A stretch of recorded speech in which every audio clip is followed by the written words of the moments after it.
I thought Suyi was just another Psyche, but I have never been more happy to be wrong. Suyi straight up deletes large groups of enemies with 360-degree slashes, trivializes boss fights even at I0, and makes traversal feel so intuitive that I don't want to use anyone else for active commissions. Shout out to Duet Night Abyss for sponsoring this video and giving me the opportunity to test this character out early.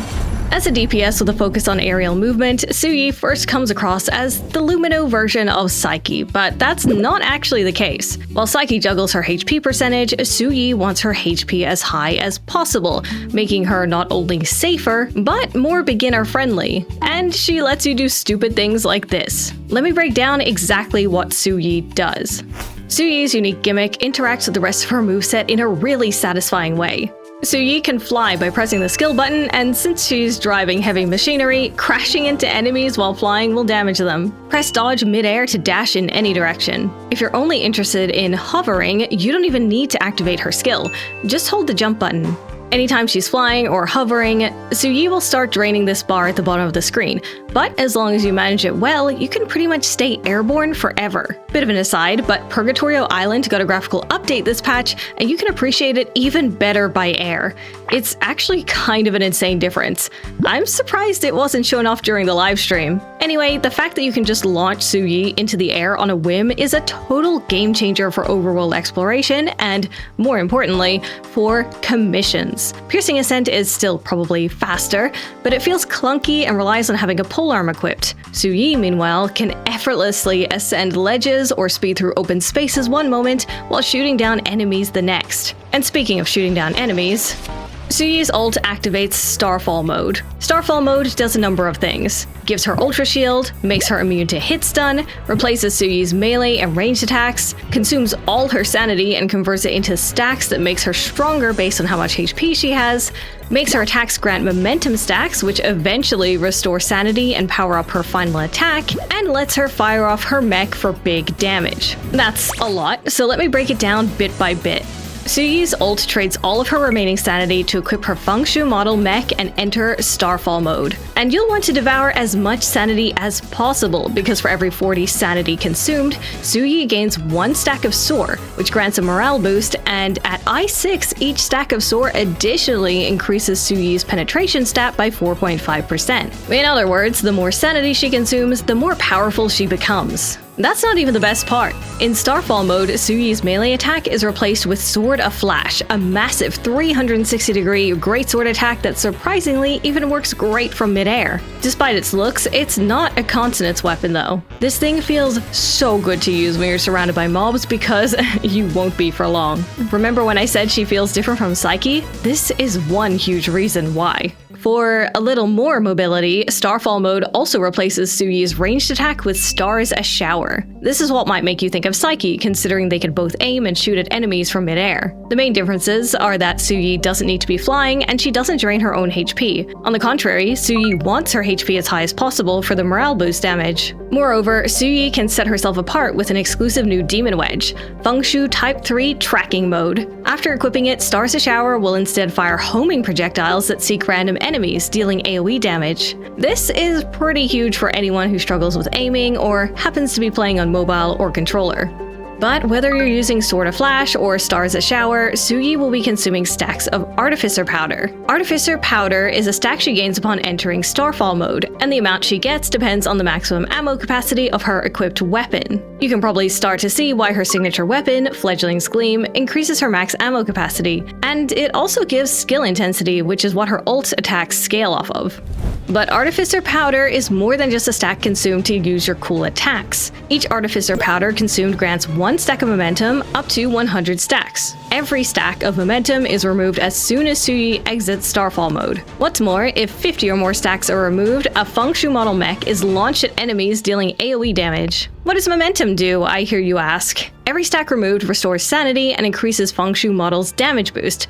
That's when she sends her mech flying Diva style. Since you lose momentum stacks after exiting ult state, it boils down to this. Pressing Alt activates Starfall mode and drains all sanity. As you fight, you'll be passively gaining momentum stacks. When Starfall mode ends, momentum stacks get removed, Su-Yi will launch her mech at the enemy, and then she'll restore her own sanity. This means that, in practice, sanity is no object to Su-Yi. More than likely, you'll have a bunch of sanity every time you exit Starfall mode, and will be ready to instantly jump back into Starfall mode. And it gets even better when you take her introns into account, which, as a reminder, you can obtain for free.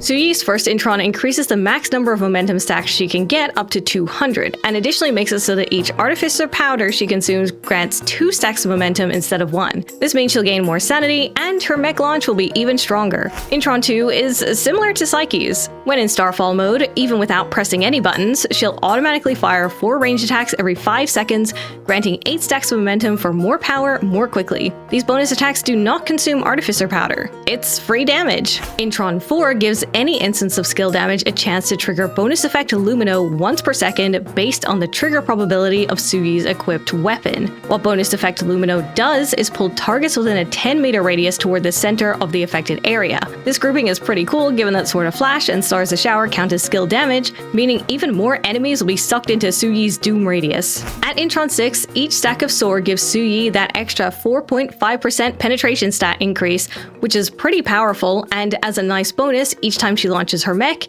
2 additional mechs will be launched along with it for 20% of the original damage each. All of these parts of Su-Yi's kit are cool on their own, but it's when you put them together that she ends up feeling like some sort of unstoppable monster. A lot of characters are powerful, but not so many are able to remain mobile while dishing out big damage. To demonstrate, I brought Su-Yi into Mystic Maze for a couple of reasons. Because I felt she'd do well there, and because you can't bring any demon wedges in, so it's a clean example. At max difficulty, I was pleased to see I0 Su-Yi cut through waves of enemies like butter. Su-Yi breezed through Mystic Maze like it was nothing, leaving only the boss, Crystallophile. At max difficulty, this thing was pretty tanky as usual, but with Su-Yi, it was also extremely easy. There wasn't a single point during this boss battle where I felt in danger of losing, thanks to how much this girl trivializes it. Sword of Flash was able to cleave through all of the boss's hitboxes at once. And you know that attack Crystallophile does where it makes a bunch of walls that you have to dodge through? Hilariously, Su-Yi can just float above it all, even infinitely if you want her to. To stay airborne without losing all your flight bar, just fire off a couple range attacks every now and then without holding the jump button. Su-Yi will stay in midair, but will regain energy while shooting. Then there's the new weekly mode that you're probably gonna want to do instead of chase because it's way more fun. Given all the tools in her arsenal, Su-Yi shines here too. The new weekly game mode Showdown shares attempts with chase, and I don't say this lightly. Showdown is infinitely more fun to do with barely any pointless running around. It's action, action, action, and doesn't leave you feeling confused the first few times like chase does. Su-Yi is really nice with this mode given her mobility and absolutely massive AoEs. During the escort section in particular, you come to appreciate how she can remain constantly mobile whether she's shooting enemies down or cleaving them. As much as I love Lin, her immobile ult would probably be a bad fit for this. So how do you obtain Su-Yi? I mentioned that Su-Yi's introns are free to obtain, and that includes Su-Yi herself as well. On her debut, you can grab her by playing Immersive Theater, and she'll be permanently available elsewhere after that. For more details on how to obtain characters in DNA, check out the card in the top right. I made a video about it.